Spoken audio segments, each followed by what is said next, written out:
নমস্কার বন্ধুরা, আমি চলে এসেছি ঐশী ইউটিউব চ্যানেল পক্ষ থেকে। তো তোমরা সবাই কেমন আছো?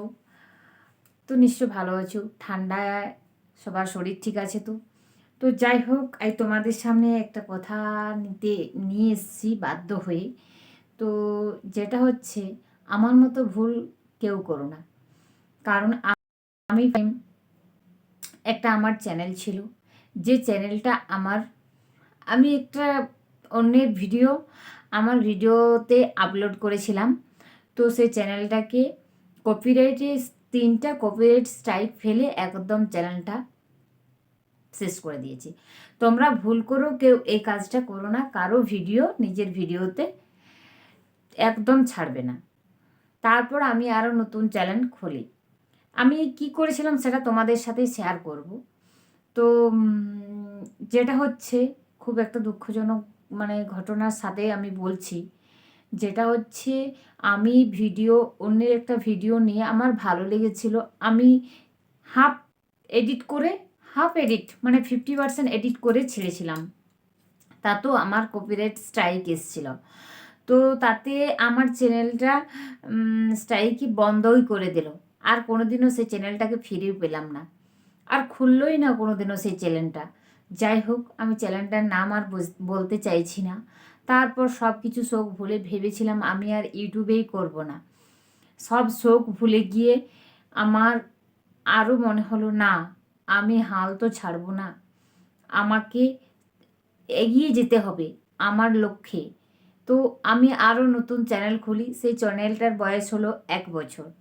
তো 1 বছর হয়ে গেল, যদিও আমি মধ্যবিত্ত ফ্যামিলির মানুষ, আমাকে সমস্ত কাজ এগিয়ে করতে হয়, তাও আমি কিন্তু টুকটুক করে করতে করতে আমার আজ 3,500 সাবস্ক্রাইবার হয়েছে। তো আমি একবার মানে তোমাদেরকে বলি, তোমরা প্রথমত বলি, কারো ভিডিও কোনো দিন কপি পেস্ট করবে না। অবশ্যই, যদিও কপি পেস্ট করা তো একদমই চলবে না। আর যদিও করো, তোমাকে 75% এডিট করতে হবে, আর 25% তোমার যদি থাকবে। না হলে ফুল ডাইরেক্টলি কেউ ছাড়বে না। তোমাদের কাছে আমার একটাই রিকোয়েস্ট, কারণ আমি যে ভুলটা করেছি, তোমরা প্লিজ ভুলটা কোনোদিনও কেউ করবে না। আর তারপর আমি যখন 3.5, এখন 3,060 মনে হয় আছে সাবস্ক্রাইবার। তো আমি প্রতিদিন ভিডিও না ছাড়তে পারলেও সপ্তাহে হয়তো 1টা 2টা করেও ছাড়ি। আর লং ভিডিওর সাথে সাথে অবশ্যই একটা করে শর্ট ভিডিও দিতে হবে। শর্ট 2টো, লং একটা। লাইভ পারলে করো, কিন্তু এতটা সময় তো আমার হাতে নেই, তাই আমি ওয়াচ টাইম কমপ্লিট করতে পারিনি। যদিও শর্ট ভিডিওর মাধ্যমে আমি একবার ওয়াচ টাইম কমপ্লিট করেছিলাম, কিন্তু সেটা শর্ট ভিডিওর ওয়াচ টাইম নেয়নি, মনিটাইজেশন হয়নি। এখন 1,000-ই মনিটাইজেশন হচ্ছে, কিন্তু আমার ওটা কাজ হয়নি। মনিটাইজেশনে কেবল ওয়াচ টাইম 4,000 পূর্ণ করে দিলাম, হয়ে গেল, তাও না। 3 মিলিয়ন ভিউজ, 4 মিলিয়ন ভিউজ, এগুলো হতে হবে। তোমার ক্রাইটেরিয়াগুলো পূরণ করতে হবে, তবেই তো মনিটাইজেশন। আমার মতো ভুল কিন্তু তোমরা কেউ কোনো দিন করবে না। সব কিছু জেনে শুনে বুঝে তারপর কিন্তু করবে।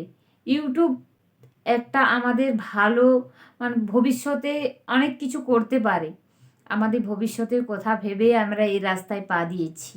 ইউটিউব আমাদের মানে মধ্যবিত্ত ফ্যামিলি বলো, যাই বলো, মেয়েদের হয়তো কোনো কাজ নেই, চাকরি পাচ্ছে না, তার কি করবে? ঘরে কাজ বাদ দিয়েও, বাচ্চা কাচ্চা মানুষ করা বাদ দিয়েও ইউটিউবের দিকে আসছে, যাতে কিছু না কিছু, যার প্রফেশন যেরকম সেরকমভাবে তারা চালিয়ে যাচ্ছে। তো আমি চাই তোমরাও মেয়েদের পথে পা বাড়াও। কে কি বললো, কে কি শুনলো, কারো কথা শুনবে না। আমার রিকোয়েস্ট, তোমরা মেয়েরা নিজস্ব স্বনির্ভর হও। মেয়েদের স্বনির্ভরতা এতটাই জরুরি, কি বলবো, আর কারো কাছে হাত পাততে হবে না। কিন্তু ভালো থাকো বন্ধুরা, আর আমি কিছু বলছি না, পরের ভিডিওর জন্য ওয়েট করো।